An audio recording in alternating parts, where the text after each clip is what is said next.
Shalom, selamat pagi untuk seluruh jemaat yang ada di rumah masing-masing. Kita masih melakukan ibadah secara online dan kita akan segera memulai ibadah ini dengan doa. Mari kita tundukkan kepala. Pertolongan kita pada pagi hari ini datangnya dari pihak Allah. Allah yang menciptakan langit dan bumi beserta dengan segala isinya. Allah yang setia, yang tidak pernah meninggalkan pekerjaan tangannya. Turunlah atas kita sekalian kasih karunia dari Tuhan Yesus Kristus dan persekutuan oleh Roh Kudus. Amin. Shalom, selamat pagi Bapak Ibu Saudara, kekasih-kekasih Tuhan. Kita bertemu kembali, meskipun kita tidak bertatap muka, tetapi kita bersyukur kita tetap boleh beribadah di tempat kita masing-masing. Saya percaya kita punya kerinduan yang sama, kerinduan untuk tetap memuji dan menyembah nama Tuhan, kerinduan untuk tetap mengagungkan nama Tuhan. Mari pagi hari ini saya ingin ajak Bapak Ibu Saudara di tempat masing-masing untuk kita boleh memuji nama Tuhan, menyembah Tuhan. Kita mau bawa kerinduan kita lebih dalam lagi bersama dengan Tuhan.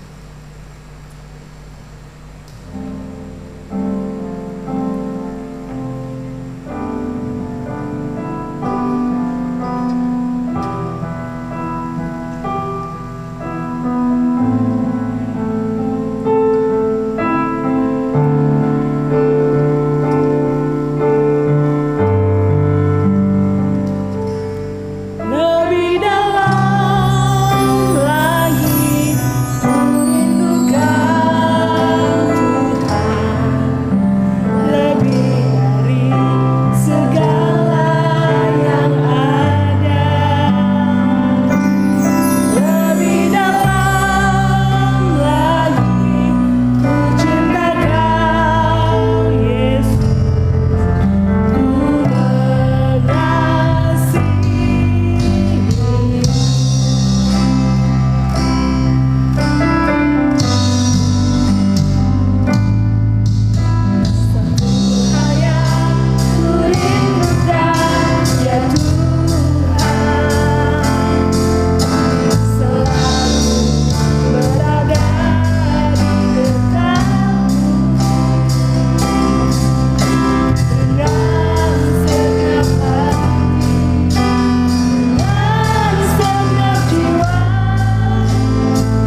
Kami bersyukur ya Tuhan, karena kami memiliki Allah seperti Engkau.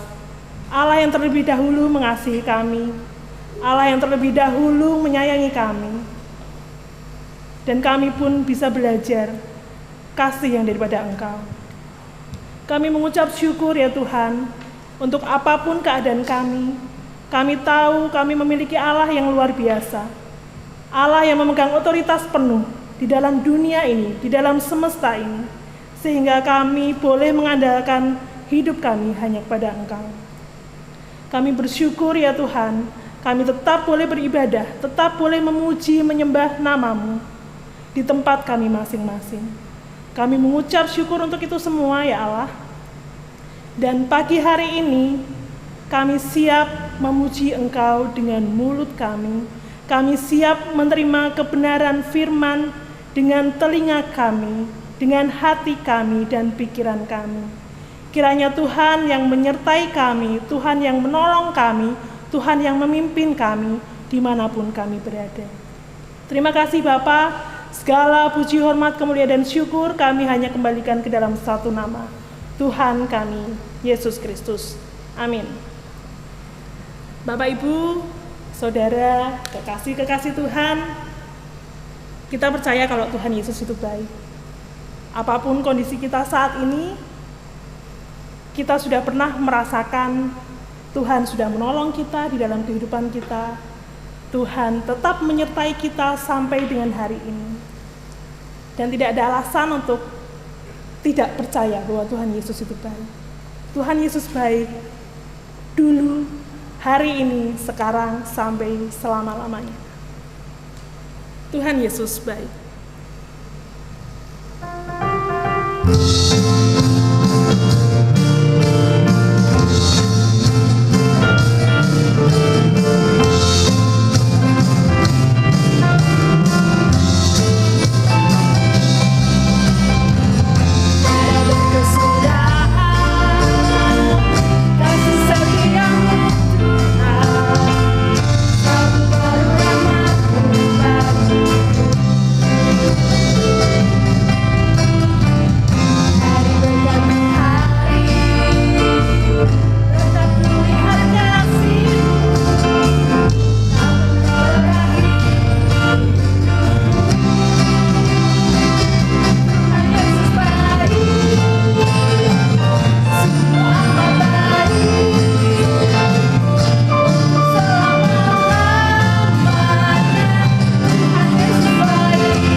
Menerima sembah dan puji kita. Saat ini kita mau buka hati untuk kita menerima kebenaran firman Tuhan. Kita mau siapkan hati kita, pikiran kita, telinga kita untuk kita boleh mendengar apa yang Tuhan firmankan, apa yang Tuhan sampaikan untuk kita. Karena kebenaran firman Tuhan adalah bagian kita. Kita mau siapkan hati kita mau katakan, Tuhan, Engkaulah segalanya.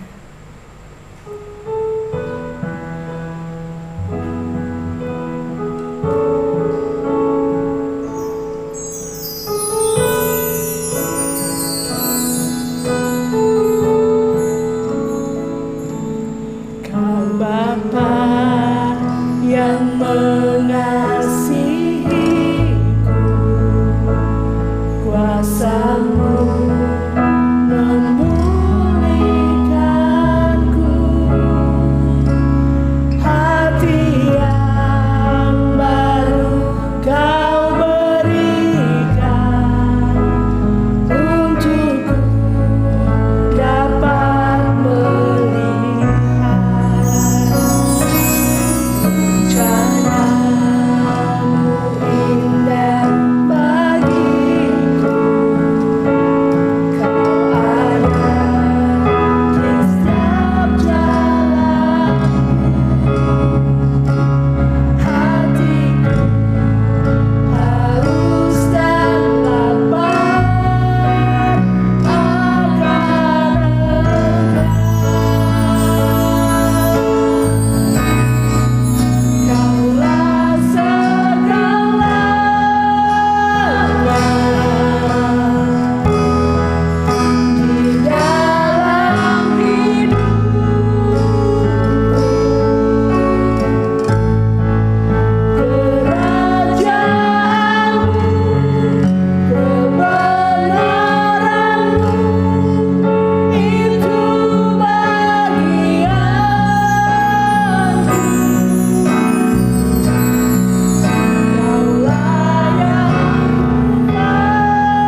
Mari kita tundukkan kepala, kita berdoa. Tuhan Allah Bapa kami yang bertahta di kerajaan surga yang mulia, terima kasih Tuhan untuk kesempatan kembali kami bisa beribadah secara online di rumah kami masing-masing.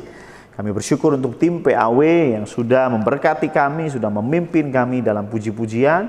Dan sebentar kami akan masuk ke dalam pembacaan firman Tuhan dan perenungan firman Tuhan. Seperti Engkau sudah pakai tim PAW, Engkau juga akan pakai hamba-Mu sebagai saluran firman Tuhan.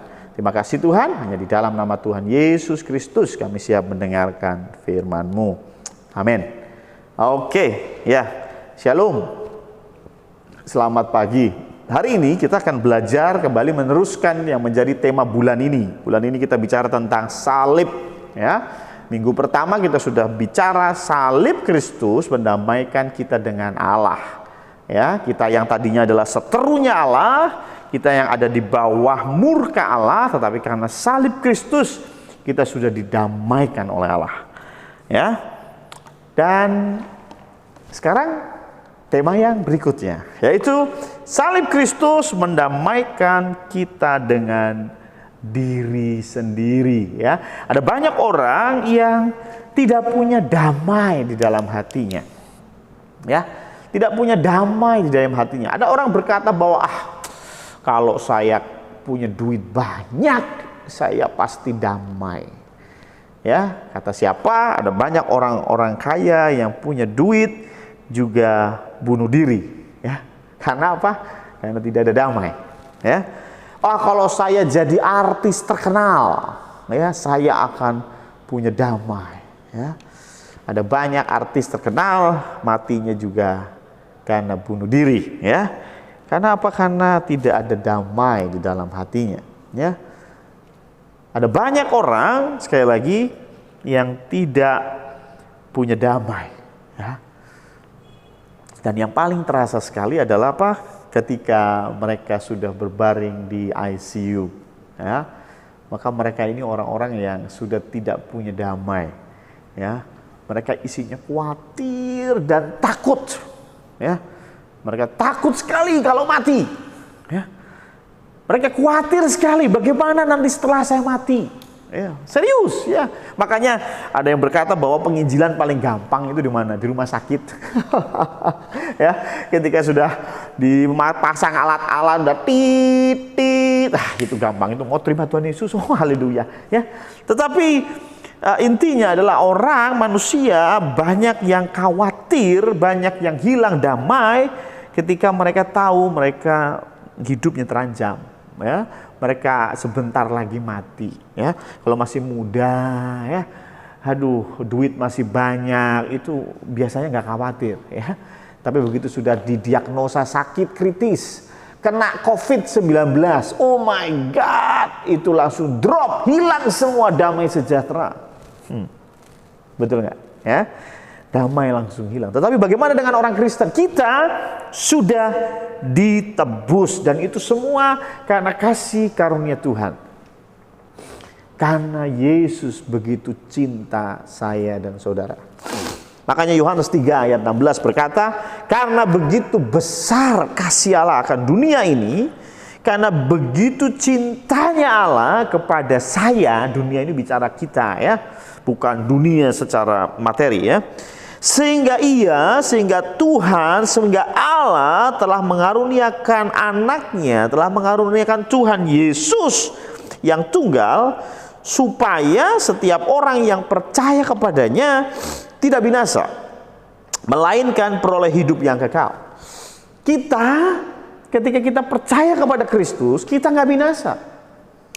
Berarti nggak bisa mati, Pak. Bisa, tapi nggak binasa. Ya. Ketika kita mati, kita punya harapan, kita punya pengharapan bahwa akan ada kehidupan yang luar biasa. Maka dari itu orang Kristen, kalau jadi Kristen nggak perlu takut mati. Ya, nggak perlu takut mati. Bahkan kalau mati, sudah mati, kalau saya nggak mau dibangkitkan lagi. Ada beberapa pendeta yang aneh-aneh, ya. Saya bilang aneh-aneh, ya. Ya bukan pendetanya biasanya, ya, pengikutnya aneh, ya. ketika pendetanya meninggal, jemaatnya berdoa buat kebangkitan. Waduh.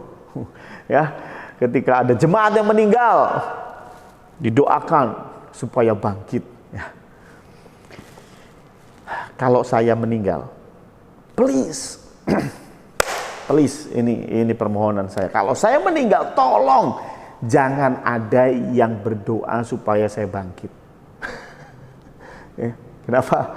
Karena saya punya iman, begitu saya mati, maka ketika saya percaya Kristus, surga sudah menanti. Enak di mana? Di surga sama di sini? Enak di surga lah. Ya. Di sini di dunia ini masalah dan masalah saja kita ketemu. Tetapi di surga dikatakan bahwa surga itu tempat yang tidak ada air mata. Ya. Jadi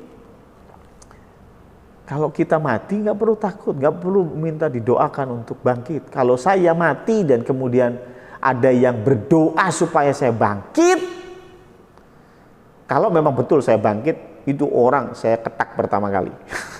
Ya, udah enak-enakan di sorga, malah lu doain supaya gue bangkit. Oh my God. Ya. Jadi sekali lagi, ketika kita mati, kita sudah lebih bahagia. Betul nggak? Ya, makanya ketika ada yang meninggal, kita lihat dulu, yang meninggal ini takut akan Tuhan tidak? Yang meninggal ini terima percaya Kristus tidak? Kalau yang meninggal ini percaya Kristus, ketika suamimu dipanggil Tuhan dan kau yakin suamimu percaya kepada Kristus, jangan bilang sudah mampus, bukan. Tetapi sudah dipermuliakan Tuhan. Ya, ketika kita mati, kita dipermuliakan Tuhan. Ya, karena apa? Ada garansi. Tuhan Yesus sudah mati di kayu salib supaya kita nggak lagi binasa. Supaya ketika kita mati, kita akan peroleh hidup yang kekal. Dan itu sebetulnya inti dan barang yang paling berharga yang Tuhan Yesus berikan. Sesuatu yang paling berharga yang Tuhan Yesus berikan. Orang Kristen kadang-kadang berpikir bahwa apa yang diberikan Tuhan yang paling besar adalah duit. Yang diberikan oleh Tuhan yang paling besar adalah kesehatan. No, bukan. Yang paling besar yang diberikan oleh Tuhan Yesus adalah keselamatan. Kenapa? Coba lihat di Matius 16. Ya. Matius 16 ayat yang ke-26. Apa gunanya seorang memperoleh seluruh dunia, ya, tetapi kehilangan nyawanya? Ya, buat apa kita memperoleh seluruh dunia? Sekali lagi, seluruh dunia. Ya, Anda punya tanah 100 meter persegi aja kayaknya udah paling kaya satu RT gitu. Manusia udah punya tanah 1 hektar aja, kayaknya udah paling kaya begitu, ya.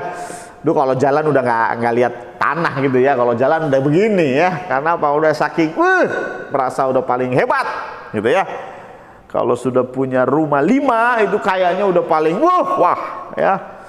Tapi Tuhan bilang kalau engkau punya seluruh dunia loh ya. Rumah cuma 5 biji mah nggak ada artinya ya. Rumah 100 pun nggak ada artinya, karena kita punya seluruh dunia. Tapi kehilangan nyawanya, buat apa? Makanya banyak orang kaya juga takut mati. Makanya saya pernah bilang ada 2 yang ditakuti oleh manusia. Ya, yang ditakuti manusia adalah yang pertama, uang belum habis sudah mati. Itu susah itu. Yang kedua, uang sudah habis tapi nggak mati-mati. Itu juga susah ya. Tapi intinya, kalau kita punya uang, punya seluruh dunia, punya kesehatan, punya segalanya, tetapi kita kehilangan nyawa, buat apa? Makanya saya bilang, itu yang Tuhan Yesus berikan kepada kita. Kalau engkau di dalam hidup tidak dapat uang yang melimpah, so what? Nggak ada masalah. Kalau engkau di dalam hidup Tuhan beri penyakit seperti Paulus, ya, diberi duri di dalam daging, ya, sakit. So what?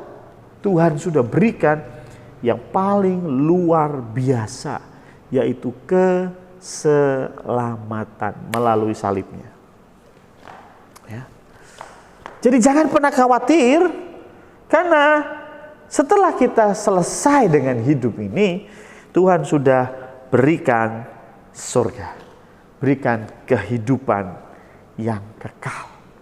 Ya, makanya sekali lagi gak usah heran kalau engkau ke gereja cuman mau cari harta. Oh, ikutlah Tuhan, berikan perpuluhan, maka tingkap-tingkap langit akan dibukakan. Ya, amin ya. Saya percaya itu. Tetapi kalaupun tidak, no problem. Tuhan sudah berikan yang paling berharga yang semua orang tidak bisa berikan. Kalau engkau cuma mau cari duit, sorry ya, lu pergi ke Gunung Kawi juga dapat. Ya, lu pergi ke dukun dapat pesugihan. Kaya lu, yakin. Kalau hanya bicara mau cari duit. Kalau engkau mau cari kesehatan, don't worry, 2020 gitu loh bro. Ya, 2020 mencari kesehatan itu banyak. Ya. Teman saya ginjalnya rusak, bisa ganti spare part. Ginjalnya diganti ya. Hatinya rusak, hatinya diganti ya. Bahkan jantung pun bisa diganti ya. Jadi kalau Anda punya uang, kesehatan itu bisa ya. Memang sekarang ini yang lagi heboh COVID-19 ya. Bagaimana corona belum ada obatnya dan banyak orang takut sekali dengan virus ini. Karena apa? Itu tadi, duitnya belum habis. Jadi takut mati. Oh, berarti Pak Pendeta nggak takut ya sama COVID? Nah, saya nggak takut sama COVID. Tetapi bukan berarti, oh kalau kita nggak takut sama mati berarti boleh ibadah di gereja dong. No, bukan itu problemnya. Problemnya adalah bukan karena kita akan mati karena COVID, tetapi ketika engkau berbaur bersama-sama, kumpul, maka engkau bisa menularkan kepada orang lain. Itu problemnya. Ya. Kalau engkau tidak menularkan kepada orang lain, that's fine. Ya. Tapi problemnya engkau bisa menularkan kepada orang lain, dan itu problem sekali lagi. Ya. Kalau kita hidup, kita nggak bisa bantu, paling tidak jangan menyusahkan. Makanya stay at home ya, jangan pergi kemana-mana. Bukan karena Anda takut mati. Ya saya tahu ya, orang Kristen juga kadang-kadang, wah kita mati juga di tangan Tuhan. Iya, cuman sebelum mati, lu udah nyebarin virus ke puluhan ratusan orang ya. Saya dengar kabar beberapa hari yang lalu, bahwa di Rumah Sakit Karyadi ada 57 tenaga medis terkena atau positif corona ya. Ya sama, karena apa? Karena mereka ditulari oleh pasien gitu ya. Ini satu pasien aja bisa nularin 57. Ya, tenaga medis ini yang udah pakai peralatan komplit ya. Bagaimana kalau satu orang yang kena COVID kemudian jalan-jalan ke mall, maka satu mall bisa kena semua. Jadi intinya itu ya, kalau engkau mau bicara, oh berarti kita nggak takut sama corona, mati juga nggak perlu takut. Ya nggak perlu takut, tapi jangan pernah merugikan orang lain. Ya, jangan pernah merugikan orang lain. Makanya saya pernah ditanyain tentang rokok ya. Rokok bagaimana Pak Pendeta? Boleh nggak orang Kristen merokok ya? Boleh nggak orang? Saya mau bilang gini deh. Kalau lu mau ngerokok, ya, merokoklah di dalam ruangan tertutup, itu asap lu sedot sendiri, ya, jangan pernah merugikan orang lain. Intinya begitu sih kalau saya. Ya, rokok lu yang beli, bukan gue, ya, lu yang sumet, ya, boleh. Cuman masalahnya ketika engkau merokok, di sebelahmu ada wanita yang sedang bawa anak kecil, maka engkau merugikan wanita ini, ya, merugikan. Itu nggak boleh. Merugikannya itu yang nggak boleh ya.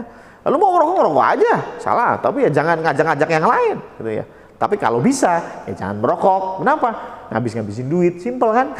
Daripada duitnya lu habisin buat beli rokok, ya sumbangin kepada orang-orang yang nggak bisa makan. Itu much better ya. Kembali ke masalah ini. Jadi kita sebagai orang Kristen, kita punya garansi kehidupan yang kekal. Karena itu kita nggak perlu khawatir kalau kita mati.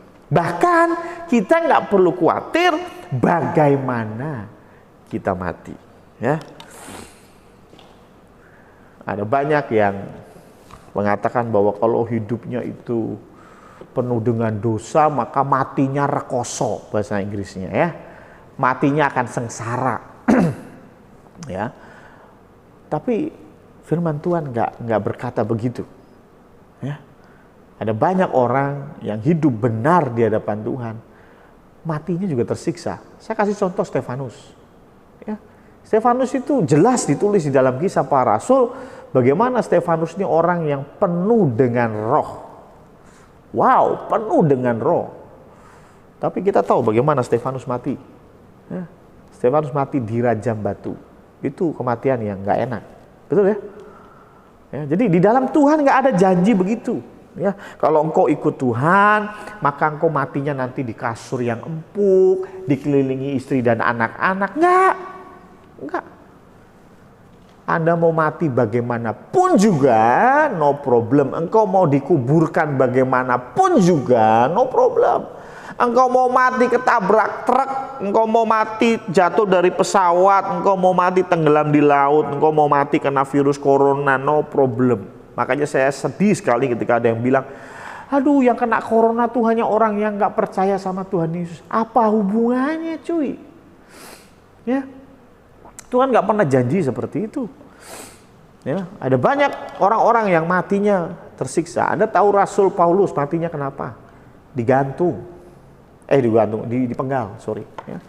Anda tahu bagaimana Rasul Petrus dibunuh atau mati? Disalib. Bahkan tidak hanya itu, Petrus ketika disalib dia bilang, no jangan, saya tidak layak disalib seperti Tuhan saya. Salibkan saya terbalik. Karena itu Petrus salibnya terbalik. Ya. Cuman dibalik aja, nggak disalib aja. Cuman dibalik, kepala di bawah, kaki di atas, nggak perlu disalib, nggak perlu dipaku, nggak perlu dicambuk, itu aja udah tersiksa luar biasa. Bagaimana dengan dipaku dan lain sebagainya? Ya, tentu kematian yang tidak menyenangkan. Tetapi saya berani jamin Petrus mendapat garansi kehidupan yang kekal. Ya, maka dari itu nggak usah khawatir bagaimana engkau mati. Ya, don't worry. Apalagi khawatir bagaimana nanti dikubur. La ilah. Ya. Ada yang tanya ke saya, Pak, boleh nggak orang Kristen dikremasi? Dikremasi boleh nggak? Tahu ya kremasi ya? Dibakar, ya jenazahnya dibakar, boleh nggak? Gitu ya. Saya mau bilang apa sih makna dari upacara pemakaman? Ya, makna dari upacara pemakaman adalah kita mau menghormati mendiang, menghormati almarhum. Ya, kita datang ke rumahnya, kita mau menghormati almarhum. Ya, udah itu aja kan. Jadi intinya menghormati. Kalau di dalam upacara isinya kok tanda kutip menghina mendiang, ya itu yang salah. Ya, itu yang salah.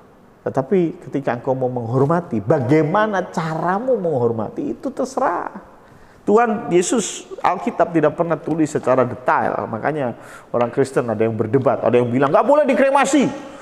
Kremasi itu kayak sampah aja, masa dibakar. Duh, sampah itu kan konsep budaya. Ya. Dibakar itu, dihina itu konsep budaya. Tahu budaya? Budaya itu berbeda-beda. Ya. Budaya itu berbeda-beda. Ya. Ada beberapa orang yang budayanya adalah ketika mau menghormati seseorang, kalau mau salaman tuh kasih ludah dulu. Cuh, salaman. Itu menghormati. Ya. Kalau di Semarang Anda begitu, dikamplengin orang ya. Ya. Tapi tentunya berbeda konsep budaya mereka dengan konsep budaya kita. Itu namanya budaya, is okay. Orang Jepang kasih hormat begini, betul ya? Orang Jepang itu tidak salaman. Ya, ketika salaman itu tidak sopan buat mereka. Ya, tapi mereka memaklumi karena zaman modern ya. Tapi zaman dulu kalau mau hormat ya begini. Ya, tidak boleh salaman ya. Tapi bagi orang lain salaman. Bagi orang Eropa memberi hormat adalah angkat topi.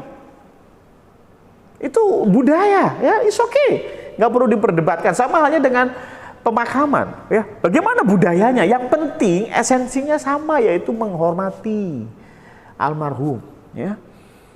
Maka dari itu nggak perlu diperdebatkan. Harus dikubur, ya silakan kalau mau dikubur.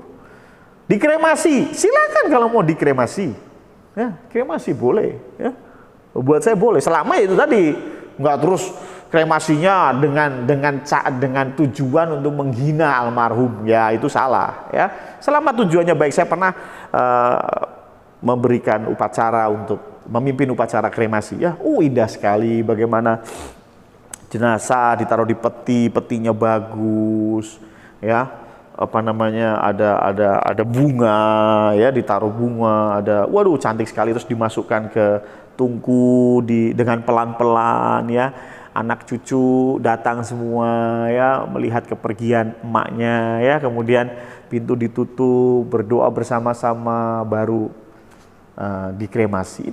Itu artinya ini penghargaan, ya. Penghargaan. Tetapi ya jangan berlebihan. Penghargaan itu juga ada batasnya, berlebihan. Saya kadang-kadang yang berlebihan itu seperti ada orang yang meninggal, Alkitab itu ditaruh di peti. Ya, saya bilang nggak usah ya Alkitabnya diambil aja. Ya, karena apa? Karena yang mati udah nggak bisa baca Alkitab. Yang perlu Alkitab yang hidup. Ya, maka itu diambil aja ya. Tapi kalau yang pakai baju bagus, ya kalau begitu gini aja Pak Pendeta, gak usah dipakein baju aja, kan lumayan tuh bajunya bisa saya pakai. Ya sepatunya masih baru tuh, dilepas aja, udah dipakai saya. Ya masa sih almarhum ditaruh di peti dalam kondisi telanjang, ya kan tidak sopan. Ya artinya sekali lagi kita memberikan penghormatan. Selama itu penghormatan yang masuk akal, yang make sense, it's okay ya. Gak usah lah peti bagus-bagus gitu ya. Itu aja peti bekas jeruk. Ya, peti bekas jeruk itu aja sama aja dipendem gitu, nggak ada yang tahu ya. Itu kan juga nggak baik, nggak sopan, dilihat nggak bagus gitu ya. Kalau bisa pakai peti yang baik, tapi ya tentu tidak terlalu ya. Jadi nggak perlu ya kita ragu, kita takut tentang bagaimana kita mati atau bagaimana kita dikuburkan. Mau dikremasi, mau dikubur, mungkin ada jenazah atau orang yang meninggal karena COVID-19, kemudian saya dengar bagaimana prosedurnya ya, SOP-nya, bagaimana orang yang meninggal karena COVID ini dimakamkan. Mereka harus di wrapping dengan plastik 3 kali kalau nggak salah, ya sampai rapat supaya nggak menulari. Yang kemudian ditaruh di peti. Buat saya it's okay, ya nggak perlu heran, nggak perlu bingung ya. Terus nanti kalau dibangkitkan di hari Tuhan Yesus datang susah dong. Cuman keluar dari plastik begitu mah Tuhan bisa bikin ya. Nanti kalau dibakar, dikremasi, ketika Tuhan Yesus datang kedua kali, bagaimana Tuhan Yesus membangkitkan? Tuhan Yesus itu Allah yang menciptakan. Di Kejadian 1 Tuhan menciptakan segala sesuatu dari kekosongan, atau bahasa Ibraninya bara. Jadi dari tidak ada Allah menciptakan. Kita ini kan menciptakan dari modal ya. Saya buat buku, berarti sudah ada kertas, sudah ada tinta, sudah ada lem, kemudian saya ciptakan jadi buku ya. Pak Parjo bikin kursi, berarti sudah ada kayu, sudah ada cat, sudah ada pelitur ya kan? Tapi Tuhan itu bisa menciptakan dari sesuatu yang tidak ada. Kalau dari tidak ada aja Tuhan bisa ciptakan, kenapa kita heran, kita bingung, kita ragu ketika Tuhan Yesus datang kedua kali? Lalu nanti kalau tulangnya sudah habis bagaimana? Kalau kita dibakar terus dilarung di laut bagaimana? Tuhan bisa ciptakan kita dari ketidakadaan. Artinya sekali lagi, ketahuilah bahwa kita sudah ditebus di kayu salib dan kita sudah mendapat garansi untuk hidup yang kekal. Ya, nggak perlu takut bagaimana engkau mati, nggak perlu takut bagaimana engkau dikuburkan. Ya, it's okay, terserah, ya, terserah. Sudahlah, ikut Tuhan, pasti Tuhan akan berikan surga untuk kita. Ya, dan itu semua bisa karena ada salib Kristus. Itu bicara tentang garansi setelah kita mati. Tetapi juga yang kedua, Tuhan juga menggaransi kita ketika kita hidup. Ya, Tuhan juga kasih garansi ketika kita hidup. Kita tidak dibiarkan saja. Ya, makanya Tuhan bilang, aku akan minta kepada Bapa supaya Bapa mengirimkan penolong kepada kita. Siapa penolong itu? Roh Kudus. Ya. Roh Kudus adalah Allah itu sendiri yang menyertai kita, yang menolong kita, memberikan penghiburan, menguatkan kita, dan banyak lagi yang Roh Kudus bisa lakukan. Ini bentuk dari penyertaan Tuhan. Tuhan yang baik, Tuhan yang luar biasa, Tuhan yang mau mati bagi kita, Tuhan yang sama juga, Tuhan yang menyertai kita. Ya. Tapi syaratnya apa? Syaratnya adalah kita mau bekerja. Ya. Kalau Tuhan mau memberkati saya, Tuhan menyertai saya, berarti saya nggak perlu kerja dong. Ya, saya nggak perlu kerja dong, karena semua sudah dicukupkan oleh Tuhan. Ya, burung-burung juga Tuhan bilang burung-burung aja tidak menanam juga nggak kekurangan. Ya, berarti saya juga nggak perlu kerja dong. Jangan salah ya. Coba kita lihat di Roma 8 ayat ke-28. Kita tahu sekarang bahwa Allah turut bekerja dalam segala sesuatu untuk mendatangkan kebaikan bagi mereka yang mengasihi Dia, yaitu bagi mereka yang terpanggil sesuai dengan rencana Allah. Ya, Allah turut bekerja. Jadi Allah turut bekerja itu kita kerja dulu. Betul nggak? Ketika kita kerja, maka Tuhan turut bekerja. Ya. Ketika kita melayani Tuhan, maka Tuhan turut bekerja supaya kita diberikan kekuatan untuk melayani. Tapi kalau Anda tengok-tengok di rumah tidak melayani Tuhan, ya Tuhan nggak perlu turut bekerja. Lu aja nggak kerja, betul nggak? Ya. Ketika engkau pergi dari rumah mencari berkat di luar sana, Tuhan turut bekerja untuk memberkati engkau. Tapi engkau hanya tidur. Ya zaman sekarang disuruh tidur di rumah ya. Tapi engkau tidak kerja. Jangan harap duit datang dari langit. Lu ngimpi. Ya. Enggak lah. Kita harus bekerja.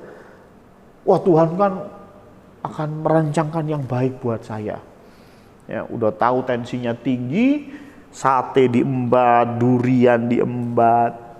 Ya, kemudian kena stroke dan bilang Tuhan tidak mengasihi saya. No, Tuhan turut bekerja. Kalau engkau mau menjaga kesehatanmu, Tuhan turut bekerja. Kalau engkau aja nggak peduli dengan kesehatanmu, rokok jalan terus, ya, makan makanan yang bersantan, ya, lemak, kacau, ya, jeroan, mantap, mantap ya, kacau maksud saya. Ya, jeroan, makannya nggak bener, ya, nggak pernah olahraga, terus ketika sakit, engkau komplain sama Tuhan. Hello, Tuhan turut bekerja. Engkau harus menjaga kesehatanmu, maka Tuhan yang akan turut bekerja, membuatnya menjadi sempurna. Tapi kalau engkau tidak peduli dengan pekerjaanmu, tidak peduli dengan kesehatanmu, tidak peduli dengan keluargamu, ya jangan harap keluargamu baik-baik saja. Jangan harap kesehatanmu akan baik-baik saja, jangan harap ekonomimu baik-baik saja. Kita harus turut bekerja. Ya, itu penyertaan Tuhan. Tuhan menyertai kita. Ya, bahkan di dalam kitab Yeremia ayat yang ke-29, pasal 29 ayat yang ke-11, sebab aku ini mengetahui rancangan-rancangan apa yang ada padaku mengenai kamu. Tuhan punya rancangan untuk kita. Demikianlah firman Tuhan, yaitu rancangan damai sejahtera. Tuhan punya rancangan damai sejahtera, yaitu bukan rancangan kecelakaan, ya, untuk memberikan kepadamu hari depan yang penuh harapan. Jadi Tuhan itu punya rancangan buat kita itu damai sejahtera. Ya. Artinya apapun yang Tuhan rancangkan, sekalipun kondisi saat ini yang sepertinya kita tidak melihat rancangan Tuhan yang damai sejahtera, saya tetap mau bilang Allah itu merancangkan rancangan yang penuh dengan damai sejahtera. Ya. Pasti. Ya. Ketika engkau punya masalah, coba perhatikan. Ya. Bukankah rancangan Tuhan rancangan yang penuh damai sejahtera? Ya. ketika dulu ya, saya naik motor jatuh patah tulang. Ya zaman dulu sih belum percaya Tuhan ya. Tapi zaman sekarang kan beda. Ketika saya berpikir zaman dulu saya jatuh dan patah tulang, tetap saya bisa berkata rancangan Tuhan, rancangan yang luar biasa. Kenapa? Untung yang patah cuman satu. Betul ya? Ya? Itu rancangan Tuhan yang luar biasa. Kalau Tuhan rancangkan, bisa nggak Tuhan merancangkan saya mati? Bisa. Makanya khotbahnya Pak Tunggoro, saya masih ingat ya. Kalau Tuhan memang mau saya mati, kan Pak U juga tahu waktu saya kecelakaan ya. Kalau Tuhan mau saya ini ya, pendeta kalian ini mati, ya sudah mati dari dulu ya. Ya, benar juga ya. Ketika saya naik motor jatuh, Tuhan bisa saja bunuh saya waktu itu. Ya, tapi Tuhan punya rancangan yang indah buat saya, sehingga saya ada sampai dengan hari ini.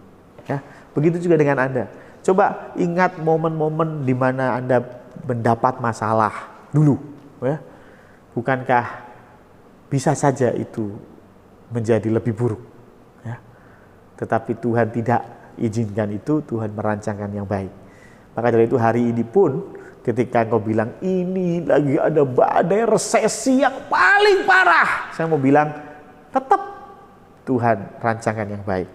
Karena kalau enggak ini bisa jadi lebih parah, ya. Tetapi karena Tuhan, maka kita mendapat rancangan yang penuh damai, sejahtera. Penyertaan Tuhan tidak kita akan terima. Itu semua karena apa?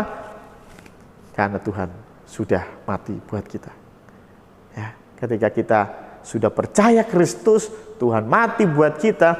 Kita yang tadinya anak setan, ya, firman Tuhan bilang Tuhan Allah bukanlah bapamu, ya, tapi iblislah yang menjadi bapamu. Ya, kita ini tadinya anaknya iblis, anaknya setan, tapi sekarang kita menjadi anak Allah. Maka dari itu kita punya penyertaan Tuhan. Ya, makanya Raja Daud berkata,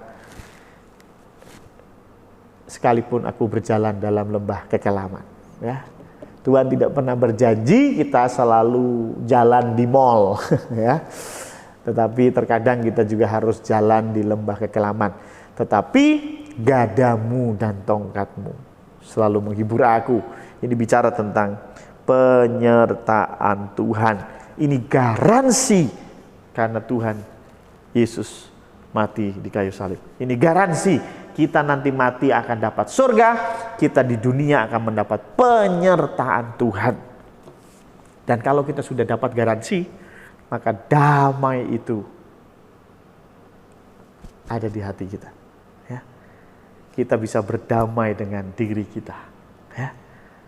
Kita bisa berdamai dengan diri kita. Kok bisa? Gampang lah. Garansi itu apa sih? Ya garansi, asuransi, insurance. Ya. Ya. Saya masih ingat beberapa tahun yang lalu Ronald, ya tahulah Ronald, ya, dan Henry, ya tahulah, ya, dua anak ajaib itu. Ya, Ronald dan Henry lagi di gereja.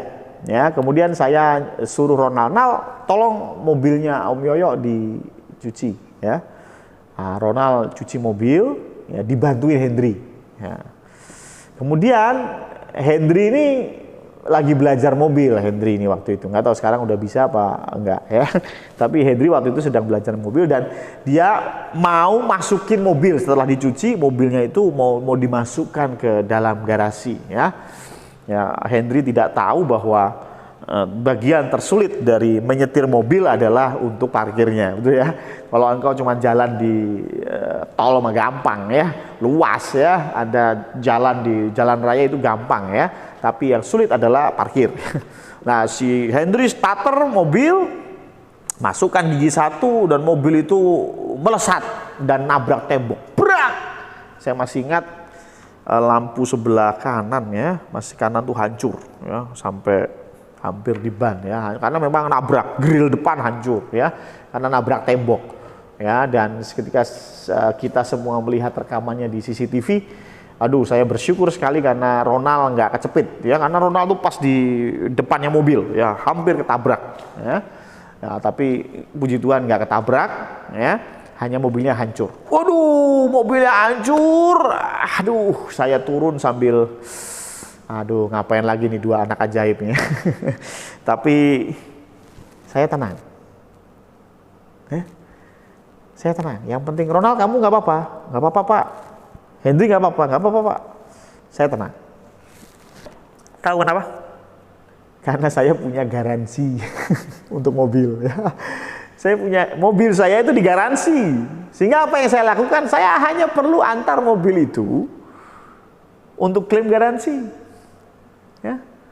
Dan semua kerusakannya sudah ditanggung oleh garansi. Saya hanya bayar premi 300.000. Saya masih ingat, cuman lupa namanya apa, pokoknya biaya mandiri atau bagaimana gitu ya. Jadi apa yang kita bayar itu intinya apa? Itu garansi ya, itu asuransi ya, itu garansi. Kita ini sudah digaransi bahwa kita mati akan peroleh kehidupan yang kekal. Kita digaransi ada penyertaan Tuhan. Ya udah, nggak usah khawatir. Nggak perlu kau khawatir ya. Makanya ketika engkau paham Tuhan sudah berikan kita garansi untuk kehidupan setelah kematian. Tuhan sudah berikan penyertaan ketika kita ada di dunia sampai nanti kita mati. Maka ada dua hal. Yang pertama, kita nggak takut. Ya, kita nggak takut mati. Kita nggak takut bagaimana kita dikuburkan. Kita nggak takut. Ya, sekali lagi kita nggak takut. Ya, karena apa? Karena ya sudah. Kalau kita mati ya Tuhan akan berikan kita hidup yang lebih baik bahkan dari apa yang kita terima sekarang, yaitu di surga nanti ya. Yang kedua adalah tidak perlu khawatir ya. Tidak perlu khawatir. Makanya ada yang berkata, lagu yang berkata, jangan kamu khawatir, burung di udara dia pelihara ya. Jadi yang pertama, jangan pernah takut. Ya, bahkan sama dengan corona pun tidak perlu takut ya. Kita jaga-jaga boleh ya. Tindakan preventif harus lakukan apa yang pemerintah sudah berikan, iya, tapi jangan pernah sampai ketakutan setengah mati, bahkan sampai maaf ya, kita lupa bahwa kita ini manusia. Ya, kita lupa bahwa kita ini manusia. Saya pernah dikirimin satu video bagaimana satu orang pesen GrabFood kalau nggak salah, ya. Tapi rupanya dia takut sama corona, ya. Dan ketika mau kasih uang ke abang Grabnya, uang itu dia lempar. Ya. Ini saya lihat ini jadi manusia begitu takut sampai lupa bahwa abang GrabFood yang mengantar dia makanan itu manusia. Masa sih uangnya dikasih ngambil dilempar gitu ya? Tahu maksud saya? Ya, manusia jadi kehilangan peri kemanusiaannya gitu. Ya kita harus harus ingat bahwa ya ini orang-orang yang kita kasihi gitu ya. Memang kita nggak boleh bersentuhan, tapi ya jangan terus sampai freak sampai uang dilempar, ya ilah. Ya ambil saja, salaman boleh, misalnya mau salaman, tapi setelah itu cuci tangan, gitu ya. Ketemu dengan orang yang nggak perlu, jaga jarak, ya sudahlah, ya. Ini juga manusia. Coba kalau Anda digituin, mau nggak? Gitu kan? Ya. Jadi intinya takut hanya kepada Allah. Ya, Matius 10 ayat 28 berkata, dan janganlah kamu takut kepada mereka yang dapat membunuh tubuh, tetapi yang tidak berkuasa membunuh jiwa. Takutlah terutama kepada Dia yang berkuasa membinasakan baik jiwa maupun tubuh di dalam neraka. Ya, corona hanya bisa membunuh tubuh. Ya, bisa membunuh tubuh, tapi hanya membunuh tubuh. Tapi Tuhan yang perlu engkau takuti, Dia bisa membunuh tubuh maupun jiwa. Ya, jadi tidak perlu takut sama yang lain, takut sama Tuhan saja sudah. Kalau engkau takut sama Tuhan, maka engkau tidak akan takut sama yang lain. Percaya saya. Ya. Yang kedua adalah tidak perlu khawatir, tadi saya sudah bilang. Ya. Jangan khawatir, bahkan di Matius 6 ayat 33 kita nggak perlu khawatir, ya, karena Tuhan tahu apa yang kita perlukan. Ya. Burung di udara Dia pelihara. Ya. Dan Tuhan mengajar kita nggak perlu khawatir, kita hanya perlu mencari kerajaan Allah. Makanya ada lagunya. Cari dahulu kerajaan Allah dan kebenarannya,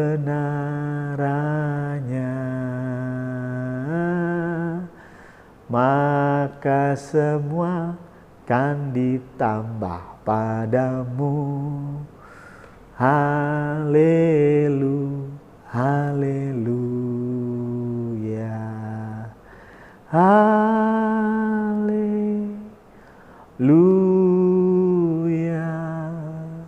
haleluya,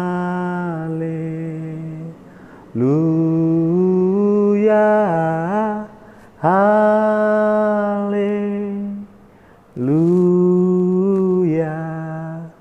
haleluya, haleluya. Jangan pernah khawatir, tapi cari kerajaan Allah. Amin.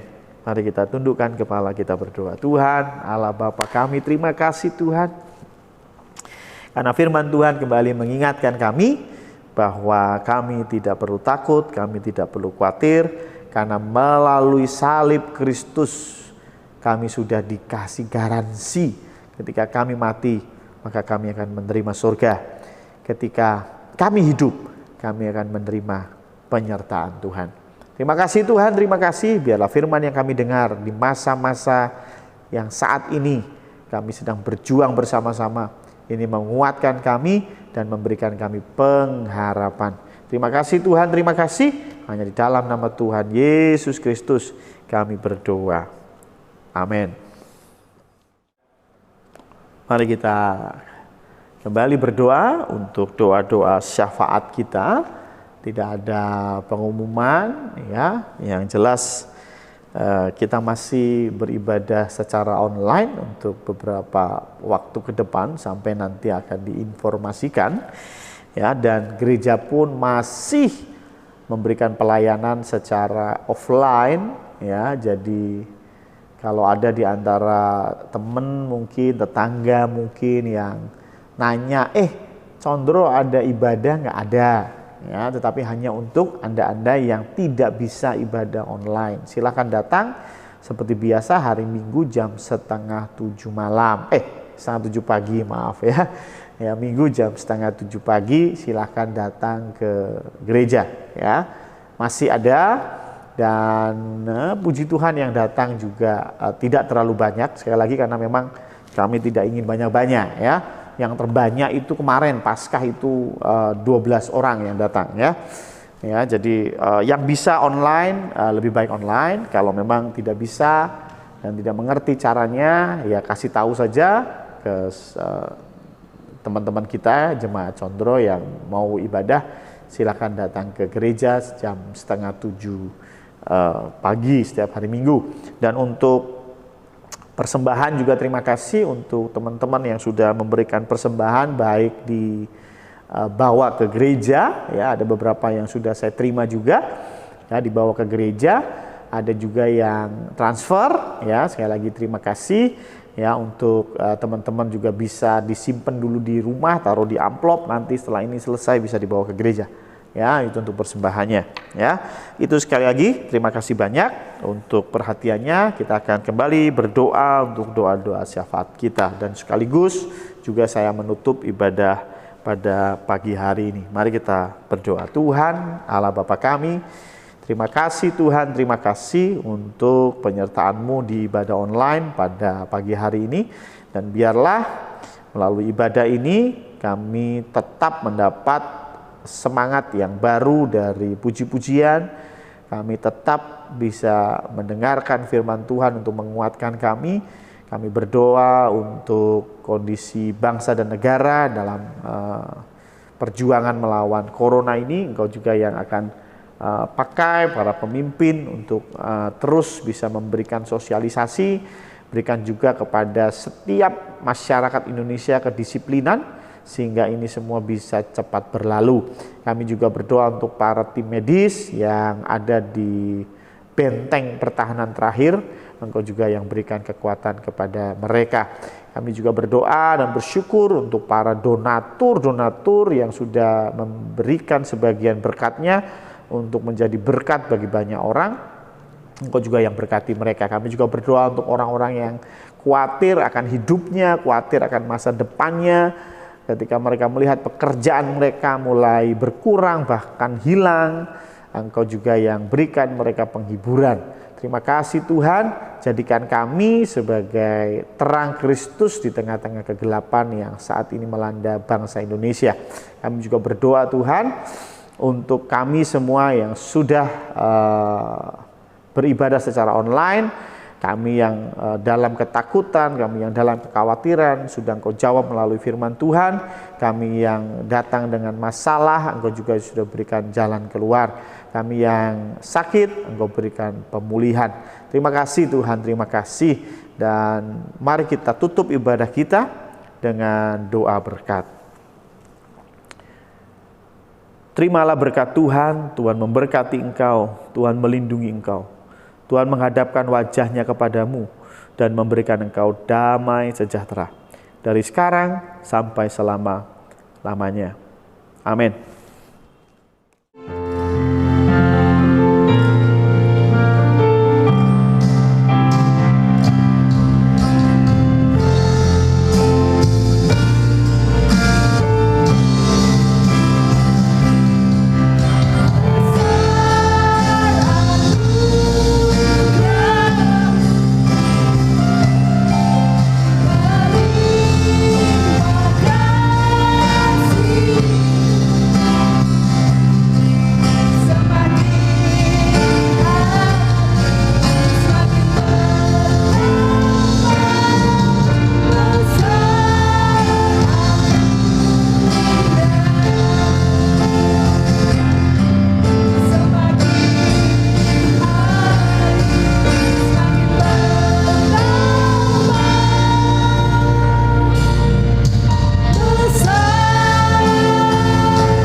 Selamat hari Minggu, Tuhan Yesus memberkati.